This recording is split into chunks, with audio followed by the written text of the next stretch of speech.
બુદ્ધ મને વારંવાર યાદ આવે છે. આ પૃથ્વી ઉપર જો ધર્મને કોઈ સમજ્યું હોય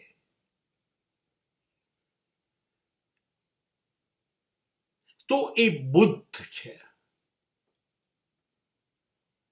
લગભગ શંકરાચાર્યની જેમ જ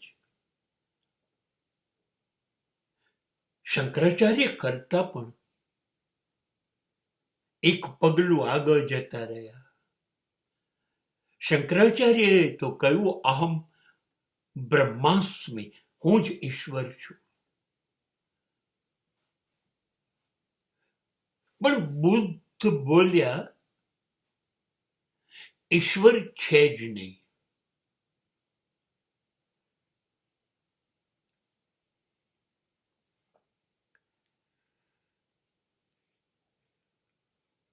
અપ્પો દીપો ભવ, તારી જાતનો દીવો તું જ બન, તું જ તારા જીવનને પ્રકાશમય કરીશ. गुरु गोविंद दोनों खड़े किसको लागू पाए, बलिहारी गुरु आपकी ગોવિંદ દિયો બતાય.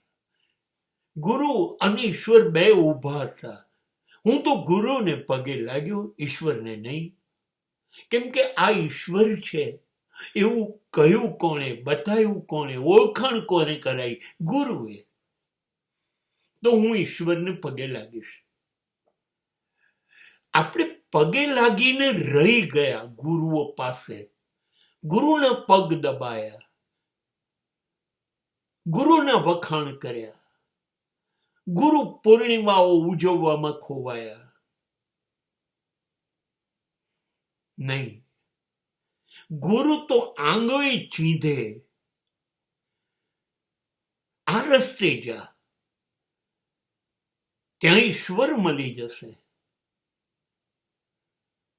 હું એ રસ્તે ગયો હતો ને મને ઈશ્વર જેવું કંઈક દેખાયું અને હું ઈશ્વર બની ગયો.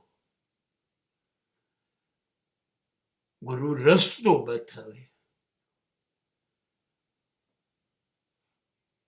પણ એ રસ્તા ઉપર ચાલવું કોને પડશે? આપણે ચાલવું પડશે. આપણે ચાલીશું તો આપણે ઈશ્વર સુધી પહોંચીશું અથવા ઈશ્વર બનીશું.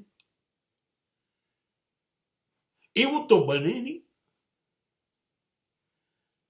કે ગુરુ ચાલે અને આપણે પહોંચીએ. ગુરુ માત્ર રસ્તો બતાવે. ગુરુનું જીવન જોઈને તમારે તમારું જીવન ઘડવાનું. બસ.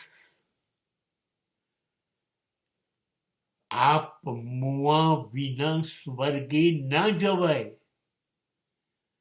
સ્વર્ગમાં જવું છે તો પોતે જ મરવું પડે.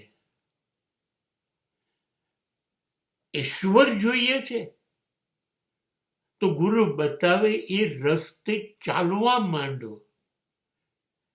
જિંદગીને એ જ રસ્તા ઉપર હોમી દો. બસ. ઈશ્વર તમારી રાહ જુએ છે.